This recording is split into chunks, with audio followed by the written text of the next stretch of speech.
Il y a 5 points de ravitaillement où on peut faire l'assistance de notre coureur.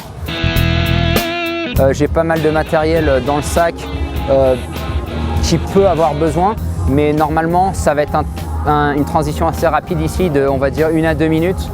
Juste voir comment il va, lui donner les gels, lui donner l'eau et puis voilà, quoi. Quand il va arriver, je vais déjà essayer de l'interpeller parce qu'il y a énormément de monde et puis ça va être un petit peu le cafouillage à rentrer dans le ravito. Nous on a une petite routine qui est assez simple, hein. Je vais lui changer ses bouteilles dans sa veste et puis je vais commencer à charger son sac avec les gels, puis un peu prendre le pouls de comment il va, s'il a besoin d'autre chose.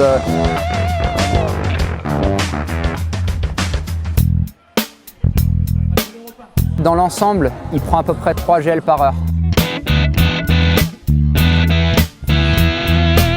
La différence, je pense, un petit peu avec les US et l'Europe, c'est que les coureurs européens ont tendance à venir au ravitaillement, à se poser un petit peu plus longtemps, à manger un petit peu et puis après continuer, peut-être d'aller plus vite entre les ravitaillements. Aux États-Unis, on a tendance à être plus à caler un rythme et de garder ce rythme-là pendant le plus longtemps possible et puis de vraiment juste prendre ce qu'on a besoin en ravitaillement.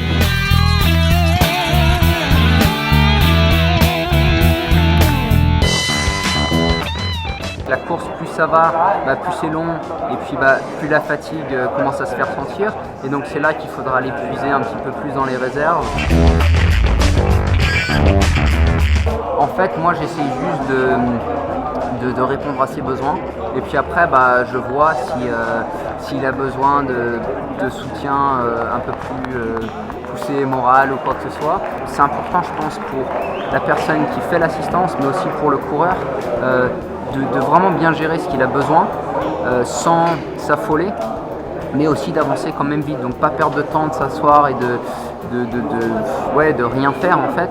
Mais s'il y a quelque chose à gérer, comme changer de chaussettes ou de chaussures ou quoi que ce soit, là il faut vraiment prendre le temps de le faire et puis après repartir.